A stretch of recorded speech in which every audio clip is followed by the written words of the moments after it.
참 예수님, 한 주일 동안 잘 지내셨나요? 여름에 목감기가 유행한다는데 생각보다 오래 가는 것 같습니다. 목소리가 쉽게 돌아오지 않는 것 같아서. 이번 주는 연중 제17주일이고요. 오늘은 가진 것을 모두 처분하여 그것을 샀다라고 하는 말씀을 중심으로 우리가 하늘나라라고 하는 보물을 차지하기 위해서 왜 가진 것을 모두 처분하는 그런 자세로 임해야 하는가라는 부분에 대해서 살펴보도록 하겠습니다. 간송 전영필 선생님이라는 분이 계십니다. 혹시 이름 들어보신 분 계셔요? 뭐라고 들으셨어요, 이분에 대해서? 이분은 쉽게 말하면 엄청난 재력으로 문화적인 독립운동을 하신 분입니다. 자칫 잘못했으면 일제에 넘어갔을 수많은 우리 조상님들의 작품들을 본인이 가지고 있는 재산으로 직접 사서 그것을 다시 국가로 돌려주는 역할을 굉장히 오랫동안 하셨던 분이에요. 이분이 자기 사재를 털어가면서 찾아온 문화재들은 굉장히 많은데 대표적인 것만 봐도 고려 청자, 조선 백자, 추사 김정희가 쓴 글씨도 있고 겸대정선과 단원 김홍도가 그린 풍속화 그림도 몇 점이고 그 중에 이분이 제일 중요하게 여기고 제일 아끼셨던 게 뭐냐면 훈민정음 해례본의 원본이라는 문서입니다.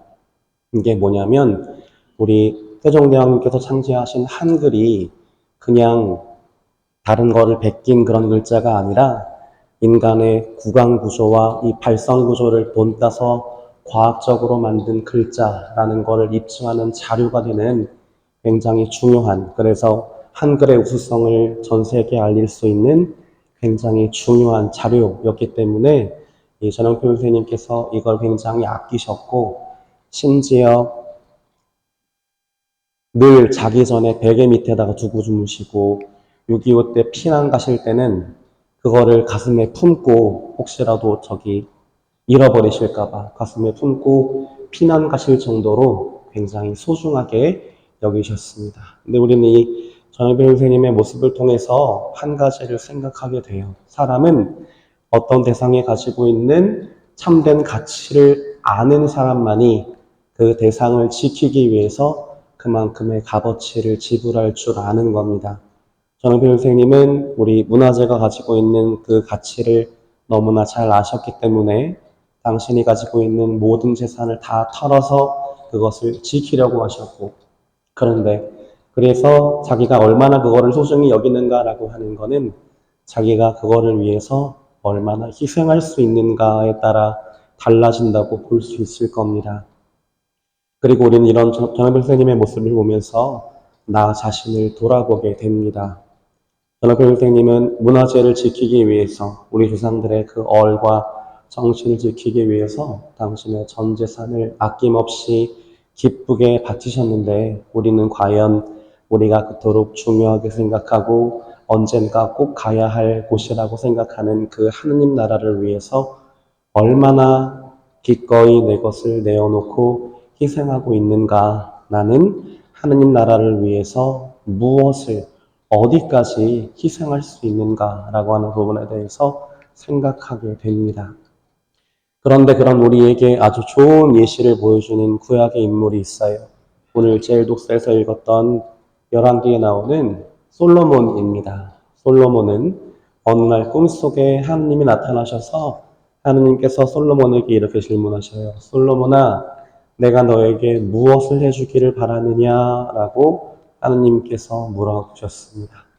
마치 램프의 마법사 지니가 램프를 문지르면 뿅 나타나서 주인님 무엇을 들어드릴까요? 하는 것처럼 원하는 건 다 들어주시겠다는 뜻이었어요. 일본 갔다 온 승일이 꿈속에 하느님 나타나셔서 승일아, 네가 전래단장 열심히 했으니까 네가 원하는 거 한 가지는 꼭 들어주마. 하나만 청해봐라. 라고 하시면 뭘 청을래?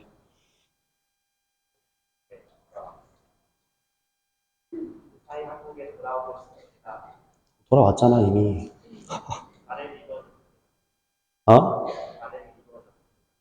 아, 그거를 정했다고? 야, 그 카드를 그렇게 쓰면 어떡해. 로또 번호도 안 알아보고? 보통 우리는 이제 한 가지를 만약에 하느님이 꼭 들어줄게라고 하시면 굉장히 많은 거를 고민할 거예요. 이거를 청하자고 하니 이게 생각나고, 이거를 청하자고 하니 또 저게 아쉽고. 근데 솔로몬은 굉장히 당황스럽게 하느님께 무엇을 청했느냐? 저렇게 청했습니다. 당신 종에게 듣는 마음을 주시어 당신 백성을 통치하고 선과 악을 분별할 수 있게 해주십시오라고 아주 겸손되게 청했습니다. 왜 그랬을까요? 솔로몬 돈 욕심이 1도 없는 사람이라 나머지는 다 갖고 있어서 그렇지 않을 거예요. 솔로몬도 갖고 싶은 게 있었을 거고 바라는 게 있었을 겁니다. 그럼에도 불구하고 듣는 마음을 청한 거예요. 무엇을 듣는 마음? 하느님 말씀을 귀 기울여 듣고 받아들이고 따르는 마음을 청한 겁니다. 그래서 이런 일도 할 수 있었어요. 무슨 그림인지 아시겠어요?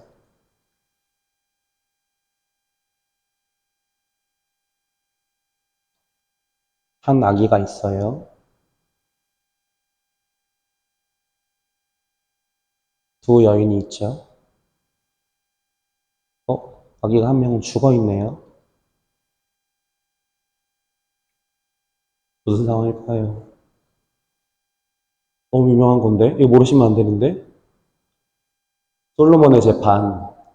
어떤 엄마가 솔로몬 찾아와가지고 자기 자식이 죽었음에도 불구하고 이건 내 자식 아니라고 그러면서 굉장히 생뚱맞게 다른 엄마의 자식을 데리고 와서 내 아이라고 우겼던, 그래서 나중에 이게 해결 안 되니까 솔로몬 왕한테까지 가가지고 이게 누구인지 판단해 주십시오라고 했던, 그러자 솔로몬이 뭐라고 그랬어요? 옳거니 저 아이를 딱 반 갈라서 공평하게 나눠줘 라고 했어요. 그랬더니 뭐 어떤 상황이 벌어졌어요? 진짜 엄마가 엉엉 울면서 차라리 저 여자한테 주십시오 그랬어요. 그랬더니만 솔로몬이 네 아이구나 자 하고 이 거짓말한 여인은 했다는 이야기가 있었죠. 이런 판결을 내릴 수 있었던 이유는 듣는 마음을 가지고 있었기 때문입니다. 1차적으로는 본인들에게 찾아오는 사람들의 이야기를 귀 기울여서 끝까지 잘 들었고, 2차적으로는 하느님께서 이 상황에서 그러면 무엇을 바라시고 무엇이 그 뜻에 맞는지를 또 귀 기울여 들었고, 그렇기 때문에 세상 누구보다 지혜로운 사람이 될 수 있었습니다. 하느님의 말씀을 잘 들으면 옳고 그름을 제대로 식별할 수 있습니다. 그리고 하느님의 말씀을 잘 들으면 나를 이끌어주시는 그분의 손을 잡고 고통과 시련을 충분히 이겨낼 수 있습니다. 솔로몬은 하느님의 말씀을 잘 듣고 그분과 함께함으로써 늘 수 있는 은총과 복이 세상의 그 어떤 다른 보물들보다 더 귀하고 더 중요하다고 여겼기 때문에 나머지 것들은 다 포기하고 오직 한 가지만, 하느님 말씀을 듣는 은총만을 청했던 겁니다. 하느님께 올인하는 태도라고 할 수 있지요. 오늘 복음에서는 예수님께서 두 가지 비유를 통해서 우리에게 하느님 나라가 무엇인가, 그리고 그 하느님 나라를 우리가 온전히 누리기 위해서 어떤 마음 자세로 임해야 하는가를 이야기하십니다. 첫 번째는 하늘나라는 밭에 숨겨진 보물과 같다라고 하는 비유인데, 이 비유에서는 하느님 나라가 얼마나 큰 가치를 가지고 있는가라 본격적으로 드러나게 됩니다. 어떤 사람이 밭을 일구다가 밭에 숨겨진 보물을 찾게 됐어요. 이 사람은 원래 그 밭의 주인은 아니고 돈을 받고 대신 일을 해주는 사꾼 중에 한 사람이었어요.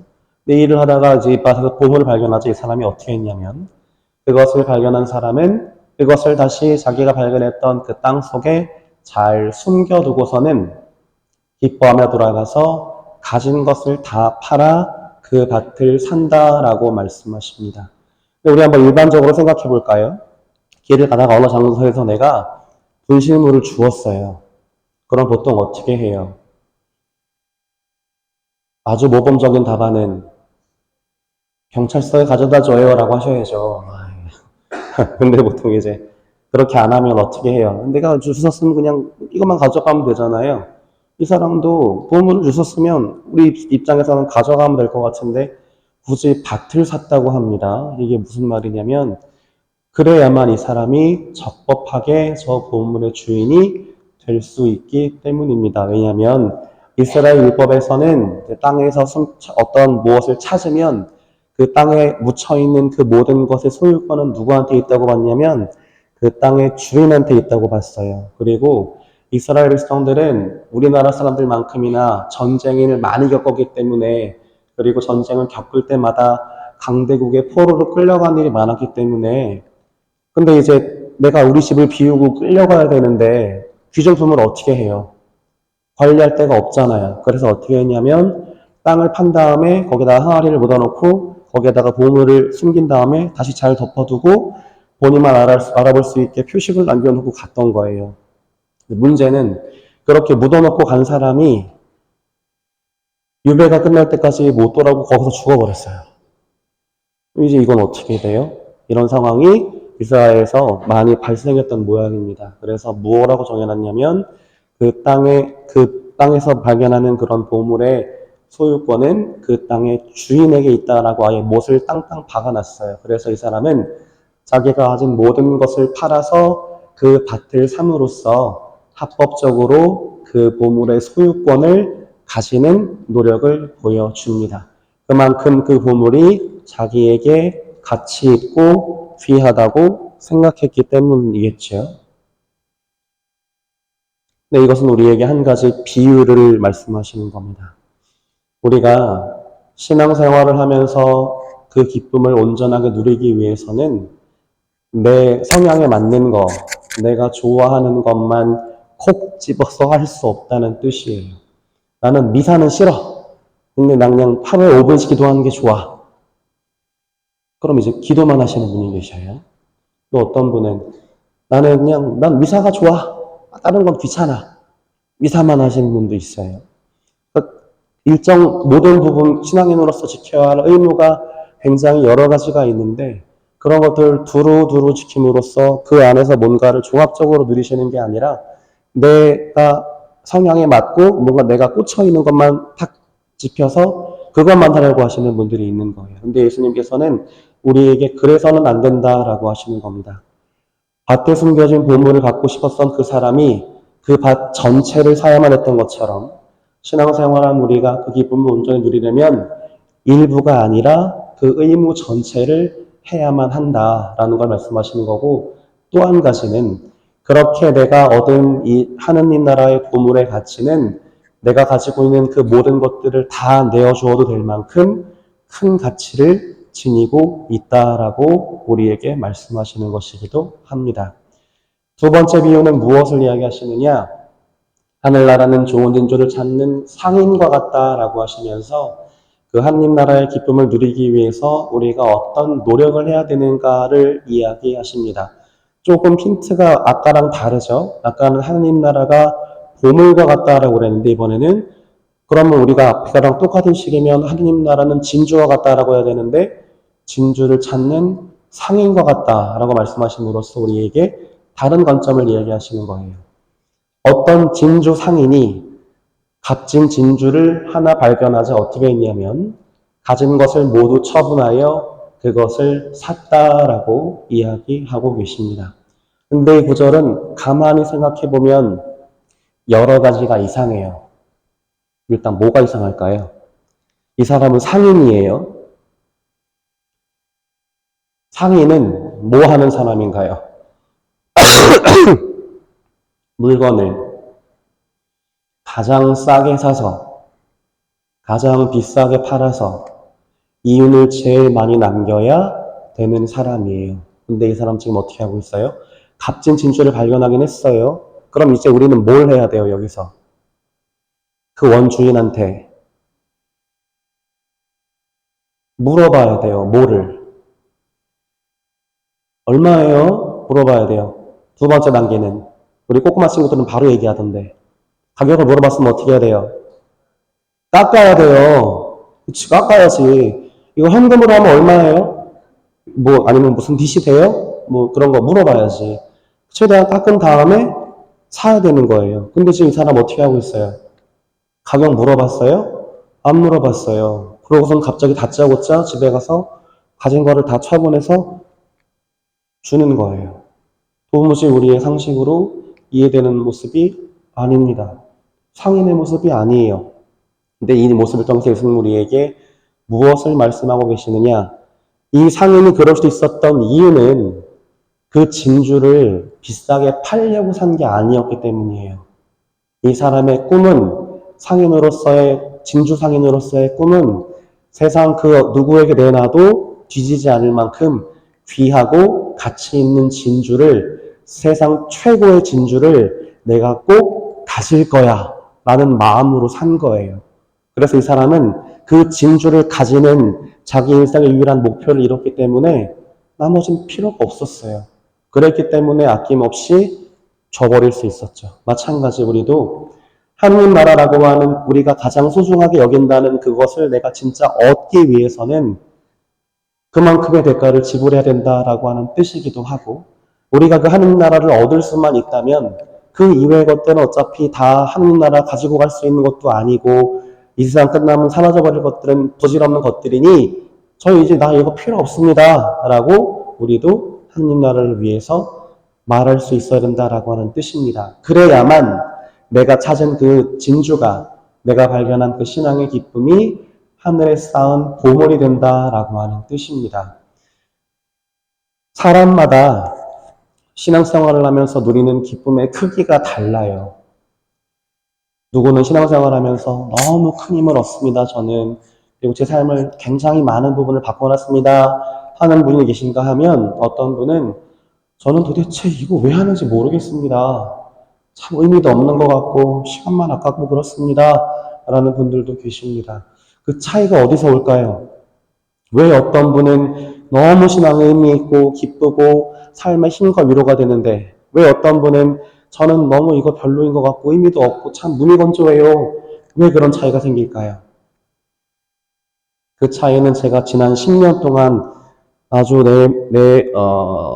분석해본 결과에 따르면 그분이 신앙을 위해서 얼마나 시간과 노력을 투자하는가에 달라지더라고요. 처음에 저한테 저는 이 신앙생활이 너무 의미 있고 기쁘고 좋습니다라고 하는 분은 가만히 잘 보면 미사도 시간에 맞춰서 안 오셔요. 한 20분 전에는 최소한 오셔가지고 개인적으로 기도하시면서 묵상하시면서 그날 독서복음도 읽어보시면서 그렇게 준비하고 계시고, 미사 때도 그냥 지갑에서 제일 낮은 단위의 화폐를 그냥 이렇게 습관적으로 내는 모습이 아니라 정말 한 주일 동안 내가 아끼고 열심히 모아서 소중하게 봉투에 담은 거를 봉헌하시고, 미사 끝나고 집에 갈 때도 그냥 아무 생각 없이 가는 게 아니라 내가 이렇게 큰 은총을 받았는데 내가 하나님을 위해서 뭘 할 수 있지라는 마음으로 또 한 주를 열심히 사시는 거예요. 그러다 보니까 당연히 미사가 당연히 은혜롭지, 그분한테는. 그런데 두 번째 권한은, 저는 이거 왜 하는지 모르겠어요 하시는 분은 미사를 또 어떻게 하시느냐? 시간 맞춰서 오시면 다행이에요. 5분 늦는 건 일상다반사고, 그리고 미사 시간 시작해서 정확하게 30분이 지나면 뭘 보기 시작하시냐면 시계를 보기 시작하세요. 아, 저 신부가는 진짜 더럽게 길게 하네 하고 시계를 보시기 시작하시고, 짜증을 내시고, 미사 끝나고 난 다음에도 아직 퇴장선가 시작도 안 했는데 바로 나가버리시고, 그리고 일주일 동안은 하느님은 누구예요? 나는 몰라요 라는 모습으로 사시고, 그분이 미사에서 누리는 기쁨이 당연히 작을 수밖에 없어요. 근데 이건 신앙생활만 그래요? 아니요. 취미활동 여러 가지들도 다 마찬가지예요. 내가 거기에 정성을 쏟고 시간을 들이는 만큼 재밌어요. 해보셔서 아시잖아요.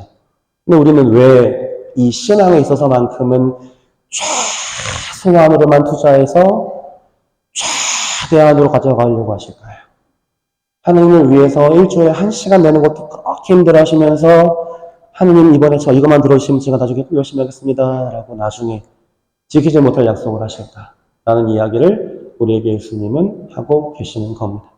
내가 하느님 나라에서 누리게 되는 이 세상에서 하느님과 함께 누리는 기쁨의 크기는 내가 하느님을 위해서 얼마나 기꺼이 내 것을 내어드릴 수 있는가라고 하는 봉헌과 희생의 크기에 비례한다라는 이야기입니다. 그래서 이 진주 상인의 비유를 통해서 알 수 있는 하느님 나라는 어떤 것이냐?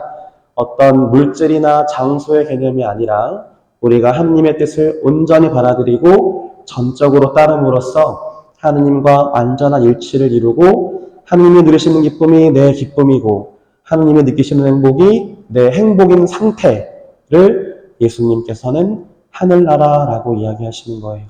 그렇기 때문에 내가 하느님을 더 많이 사랑해야, 내가 사랑하는 하느님을 위해서 더 많은 것들을 내어놓을 수 있어야 내가 거기서 느끼는 기쁨이 하늘나라가 그만큼 커지는 게 당연하겠죠. 그리고 예수님께서는 우리에게 그러기를 바라십니다. 하느님을 진정으로 사랑하고 하느님을 위해서 내 전부라도 내어줄 수 있습니다.